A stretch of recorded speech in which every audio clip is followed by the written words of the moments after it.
Book of Heaven, Volume 4. 8th to the 31st of March 1901. Page 64 to 67. March 8, 1901. It was the cross that made Jesus recognized as God. The cross of pain and the cross of love. Continuing in my poor state, and with the silence of blessed Jesus, this morning, as I was oppressed more than ever, on coming, he told me, "My daughter, it was not my works, nor my preaching, nor the very power of my miracles that made me recognized with clarity as the God I am, but when I was put on the cross and lifted up on it as though on my own throne, then was I recognized as God." So, the cross alone revealed me to the world and to the whole of hell for who I really was. All were shaken and recognized their Creator. Therefore, it is the cross that reveals God to the soul, and makes known whether the soul is truly of God. It can be said that the cross uncovers all the intimate parts of the soul and reveals to God and to men who she is. Then he added, "Upon 2 crosses do I consume souls. One is of pain, the other is of love. And just as in heaven all 9 choirs of angels love me, though each one has its distinct office, as for example, the special office of the seraphim is love, and their choir is positioned more in the front in order to receive the reverberations of my love, so much so, that my love and theirs, darting through each other, correspond continuously. In the same way, I give to souls on earth their distinct offices. Some I render martyrs of pain, and some of love, as both of them are skillful masters in sacrificing souls and in rendering them worthy of my satisfactions." March 19, 1901. Jesus explains the easiest and most profitable way to suffer. This morning, as I was all oppressed and in suffering, much more so, because of the privation of my sweet Jesus, after much waiting, I saw him for just a little and he told me, "My daughter, the true way of suffering is in not looking at whom the sufferings come from, or at that which one suffers, but at the good that must come from those sufferings." This was my way of suffering. I looked neither at the executioners, nor at the suffering, but at the good I intended to do by means of my suffering, also for the very ones who gave me suffering. And looking at the good that was to come to men, I disregarded everything else, and with intrepidness I followed the course of my suffering. My daughter, this is the easiest and most profitable way to suffer, not only with patience, but with unconquered and courageous heart. March 22, 1901. She sees Rome and great sins. Jesus wants to chastise, but Luisa is opposed.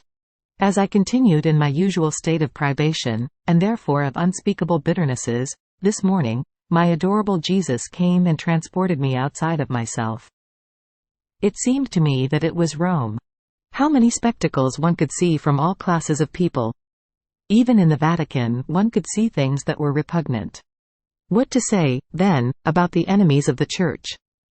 How consumed with rage they are against her, how many slaughters they are plotting. But they cannot carry them out because our Lord holds them bound still. But that which frightened me the most was to see my loving Jesus almost in the act of giving them freedom. Who can say how consternated I remained? Then, seeing my consternation, Jesus told me, "Daughter, the chastisements are absolutely necessary. Rot and gangrene have entered all classes, therefore fire and sword are necessary so that not everyone may perish. So, this is the last time I tell you to conform to my will, and I promise you to spare in part. And I, my dear good, I don't have the heart to conform to you in chastising people. And if you do not conform, since it is of absolute necessity to do this, I will not come as usual, and I will not manifest to you when I send the chastisements. And since you would not know it and I would not find anyone who would somehow break my just indignation, I will give free vent to my fury, and you will not even have the good of sparing the chastisement in part. In addition to this, not coming and not pouring in you those graces which I should pour, is also a bitterness for me. Just like in these past days in which I have not come so much. I have the grace constrained within me." And while saying this, he showed that he wanted to unload himself, and drawing near my mouth, he poured a most sweet milk, and he disappeared.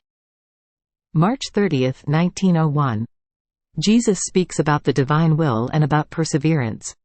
As my state of privation continued, I felt as though a tedium and a tiredness of my poor situation, and my poor nature wanted to free itself of this state. Having compassion for me, my adorable Jesus came and told me, "My daughter, as you withdraw from my volition, you begin to live of yourself, while if you remain fixed in my will, you will always live of me, dying completely to yourself." Then he added, "My daughter, have patience, resign yourself to my will in everything, and not for a short time, but always, always, because only perseverance in good is that which reveals whether a soul is truly virtuous. It alone is what unites all virtues together." It can be said that perseverance alone unites perpetually God and the soul, virtues and graces, and places itself around them like a chain, and binding everything together, it forms the most safe knot of salvation. But where there is no perseverance, there is a lot to fear. Having said this, he disappeared. March 31, 1901. Inconstancy and volubility. This morning, feeling all embittered, I saw myself still so bad, that I almost did not dare to go in search of my highest and only good. But the Lord, looking not at my miseries, still deigned to come, telling me, "My daughter, is it me that you want? Well then, I have come to cheer you. Let us be together, but let us remain in silence." After staying for some time, he transported me outside of myself, and I saw that the church was celebrating the Day of the Palms, and Jesus, breaking the silence, told me, "How much volubility! How much inconstancy!" Just as today they cried out, "Hosanna!" proclaiming me as their king, on another day they cried out, "Crucify him! Crucify him!" My daughter, the thing that displeases me the most is inconstancy and volubility, because this is the sign that the truth has not taken possession of these souls. Even in things of religion, it may be that they find their satisfaction, their own convenience and interest, or that they just find themselves in that party. But tomorrow these things may be missing, or they may find themselves involved in other parties, and here is how they deviate from religion, and with no regret they give themselves to other sects. Indeed, when the true light of truth enters a soul and takes possession of a heart, she is not subject to inconstancy. On the contrary, she sacrifices everything for love of it and to let herself be mastered by it alone. And with unconquered heart she despises everything else which does not belong to the truth. And while saying this, he cried over the condition of the present generation, worse than in those times, subject to inconstancy according to wherever the winds blow.